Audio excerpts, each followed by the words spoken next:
Hey, what's up, y'all? It's Dee, about to react to this video. It's titled Coachella Weekend 2 is crazy. Insane lines, huge surprises, drama, and more. Okay, I just reacted to Bieberchella.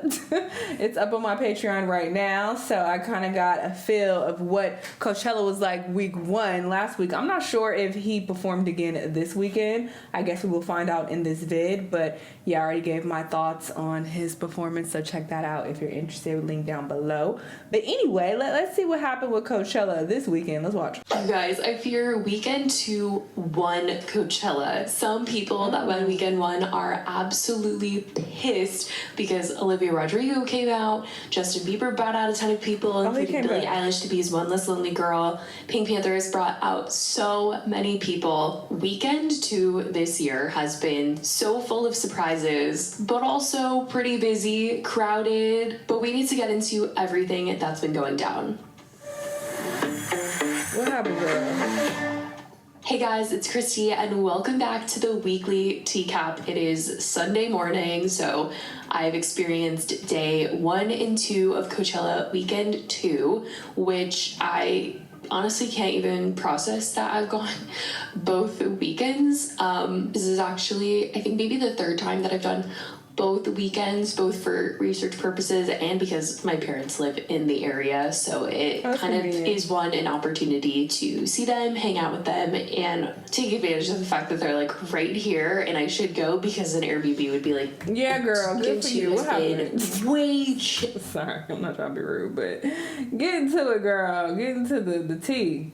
Okay, everyone's going in pretty much knowing like the set list of the artists that they're going to see that weekend. There's less people usually. Everything is just a vibe. There's space to just relax, not be on your phone. Whereas like weekend 1 definitely feels like the influencer Olympics. Everybody is there to be getting their Instagram pictures, their content, everything, and you don't know what's coming. So weekend 1 is very much like, oh, what do I expect? Like, I don't know what's happening going into this, what songs these people are gonna sing, everything like that. But weekend 2 usually can prepare. Usually weekend 1, there's a lot of big guests that come out. They really want to make a statement weekend 1, but this year, you guys, weekend 2, the surprises have been insane. So for one, the one that really just shook me to my core, because I love Olivia Rodrigo, she came out with Addison Rae and I was shocked. Okay, I was already gonna watch Addison's set because I didn't get to see it in its entirety last week, but I was over by the bar about to go watch her set and somebody told me that Olivia was coming out and I was like, what? They were like, yes, have it on Good at the Wordy, Olivia is coming out with Addison to promote her new song because she dropped a new song this week. And I was just like, oh my god. What's the tea with that? It actually was real. Because whenever I hear a rumor at these festivals, I never know whether to believe it or not, because last week I heard Madonna was coming out and she didn't come out last week. She actually came out this week. So whoever had that information was just 1 week off, but I always take it with a grain of salt and I cannot believe that she came out. I also think it's very tea, like the timing of everything. I did hear some people at the festival talking about the fact that, you know, Sabrina Carpenter headlined Coachella and they don't want any beef with her and Olivia, but they're like, it's so interesting that she had her big moment bringing out Madonna this week, and then Olivia drops a song in the same week that she's like headlining, and then the next day after the whole Madonna moment, Olivia pops out at Coachella. I love them both, but some people were like, it's so interesting that she picked like this weekend and like didn't delay like 1 weekend so Sabrina had her moment. I don't know. Either way, I'm happy she dropped it this weekend so that we get to see her at Coachella and have that little surprise moment. But Madonna for Sabrina, oh my gosh, I did hear that was coming and there were a lot of rumors floating around online, and I don't know why I didn't think that she was going to be doing like the Juno position, have you ever tried this one, and then Madonna was going to come out. It just didn't cross my mind that that's when it would be, but that's when she came out. Also, Terry Crews making an appearance and singing 1,000 Miles by Vanessa Carlton, such a white chicks moment, and I was obsessed. I thought that was so funny. Last week it was Will Ferrell and this week we got Terry Crews. Honestly, like the surprises just kept coming and people at home were freaking out saying they were getting all this FOMO, especially if they went weekend 1. They were so pissed that this was how weekend 2 was. In regards to Olivia coming out, as some people online said, for my mental health as someone who went weekend 1, this is AI. I love how weekend 2 is so much better than weekend 1 for the first time ever. This is the biggest I don't care about because last week we obviously saw him do a lot of swag, and then he did some of his throwback old songs where he was like on YouTube searching up the old songs and singing along with them. This week, I feel like Justin was so happy. He was so happy with with what people were saying with weekend one, that he went into this way more confident. He was so smiley, he was so happy. He was interacting with the crowd. I couldn't believe he went into the crowd multiple times. He was singing along with fans. Fans were touching him. They were touching his face, grabbing on him. I couldn't believe it. And he was happy. He was smiling. I feel like, there's a version of Justin that was not going to have that at all. And he was very into the fan interaction. He did play some throwback songs. He did get on his laptop. He did get the YouTube up, but he did different songs than last week. The only one that he repeated was Baby, because I think he just knows everybody wanted to hear that. But he was going to do One Less Lonely Girl, and I was hoping that he was going to bring Haley on stage. And for a moment, I thought that he was bringing her on stage, but no, it was Billie Eilish. I think like the hair for a second, I was like, is that Haley? But he brought Billie Eilish on stage to be the One Less Lonely Girl, and everyone was so happy for her because she is a diehard Justin Bieber fan. Everybody knows it, and she was like just so shy and giddy and excited. She even cried after, and Claudia Sulewski, who is engaged to her brother Phineas, was with her right before, and Haley was there, and Claudia posted this on her Instagram story, this video of like Haley like pushing Billie on stage, like encouraging her to go, and she was being so shy about it, and then after you could see that she was really emotional, and I think it was like so sweet how Haley was so excited for Billie to have that experience. And Justin hasn't sang One Less Lonely Girl since his wedding, because he sang it to Haley on their wedding night. She was the One Less Lonely Girl. Aside from Billie, SZA also came out, Big Sean came out, Dijon came out, Sexy Red came out, and those weren't all the surprises this week, okay? Pink Panthers brought out Zara Larsson, Tyrone Withers, Slater, Minot, Chase Infinity, Janelle Monáe. I mean, you guys, the surprises, they just kept coming this week. Oh, and I wanted to say one of my favorite sets this week was Casey Musgraves. She was not there weekend one, but she was there weekend two, and she sang some of her new songs off her new album, and she just sounded so incredible. And this was like one of the sets that I was actually kind of close for, which made me really excited. But everyone has just been saying weekend two over weekend one. People said saving all the good stuff for weekend two is so diabolical at Justin Bieber. So what I'm learning is if you ever go to Coachella, go weekend two. Madonna, Zara, not to sue Coachella. I'm curious why he brought Big Sean out. Do they got a song together?